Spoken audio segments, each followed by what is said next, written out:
Hello folks, and welcome back to this episode where we are going to be making a Gypsy Italian beef. What's a Gypsy Italian beef? Well, follow along and you'll find out. What we're going to start out with here is a nice eye of round roast. It's about 3.5 pounds. Iowa beef, remember people, Iowa beef, corn-fed beef. Remember, Texas cows, bad. Iowa beef, good. So what we're going to start out with is some olive oil. Hope Popeye don't get mad. We're going to pour a little olive oil over this puppy, like so. And then we're going to get a little paintbrush here, and we're just going to cover this sucker real nice and good with the olive oil. Make sure we get it all doused up here real good. We use that olive oil on there because that's going to hold all our seasonings on there, you know, so they don't just fall off. We don't want that. That's bad. That's bad, exactly. We want it to stay happy. We want it to be nice and happy, so we make sure we got all that olive oil on there. And what we're going to start with here is just a little bit of garlic. A little garlic powder. That's about a pinch. Yeah, it's a gypsy pinch. You know the old saying, you can't have too much garlic.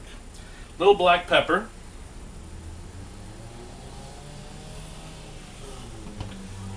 And a little bit of, just a little bit of salt. Kosher salt. In case, you know, the Jews want to come over and eat our food. Yeah, in case the Jews want to come over and eat some food, you know, you gotta be kosher prepared for them. It's kosher, exactly. Now, this is not a street nickel bag. This is oregano.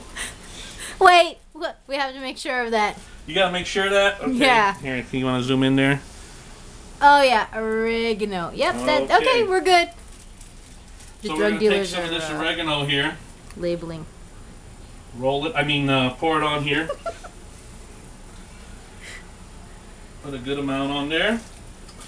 Then we got another. Ooh, Again, it's not a nickel bag. This is basil. Ooh, basil.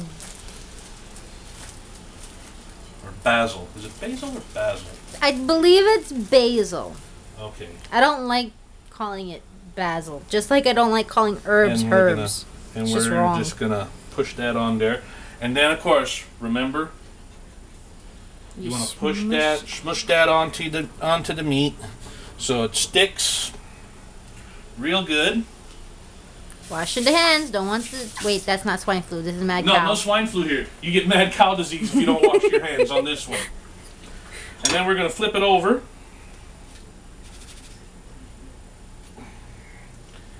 And we are going to do the same thing to this side. We're going to take this and we are going to put it in this pan. That's our pan. That's our pan right there.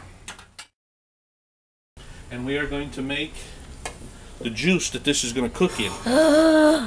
Juice! Now, normally I don't roast in liquids.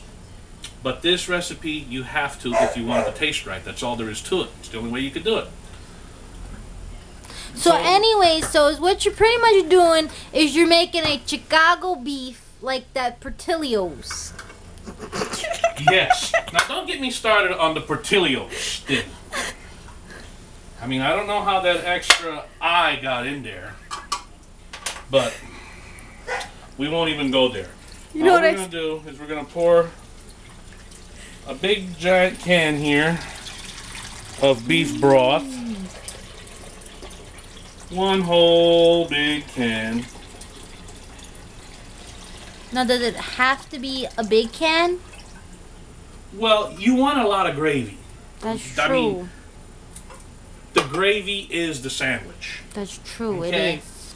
Then what we're going to do is we're going to take a healthy pinch of basil. Basil. And put in there.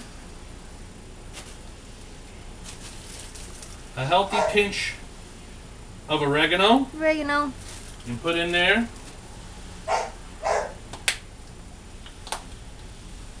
Another dose of black pepper. We have our basil, we have our oregano in there, and now we are going to add garlic. Garlic. Just an eensy weensy bit.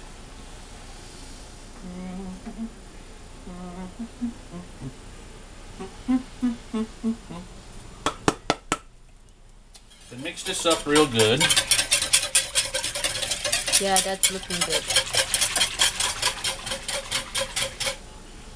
Now there are additions you could make to this if you so prefer.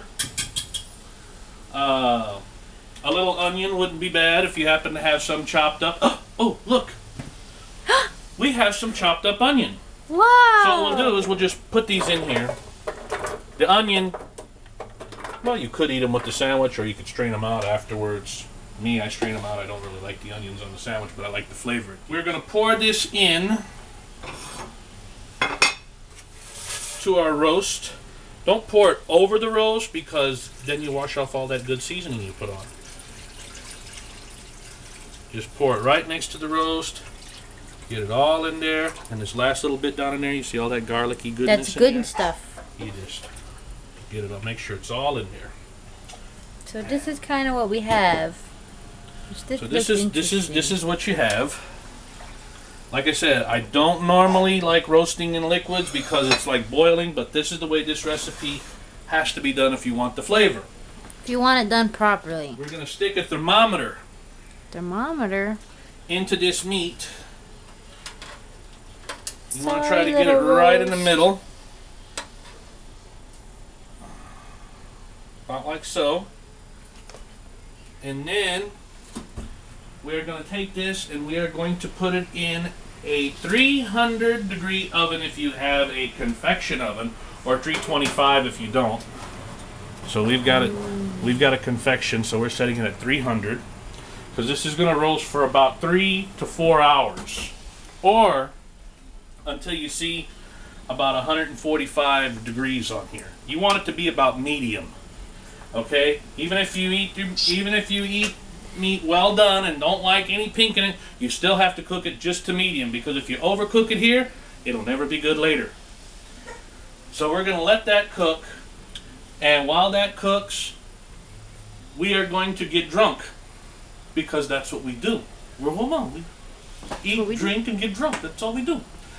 And then we'll come back in a few hours and we'll check this roast and see how it's coming out. The hardest part about this is after you take this roast out of the oven, you have to let it set in the refrigerator overnight, because you'll never get it sliced while it's hot. Because you want to slice it paper thin. You're going to make us wait forever. No, you're not going to wait forever. It's just overnight. So if you want to eat Sunday, do this Saturday. This is great for, watching the football games when you got that big money on there, and they're wet and they're sloppy, and you could throw them at the big screen and they stick. That's what's really cool about them. Please don't do that, because your wives would get very upset because they have to clean it. I know that I would get very upset. That's a disclaimer from Green-Eyed Machuanka. She is our camera person. Yes. Yes, camera person. So don't go away. We'll be back through the magic of YouTube here in about a few seconds, but 3 hours will have passed by then.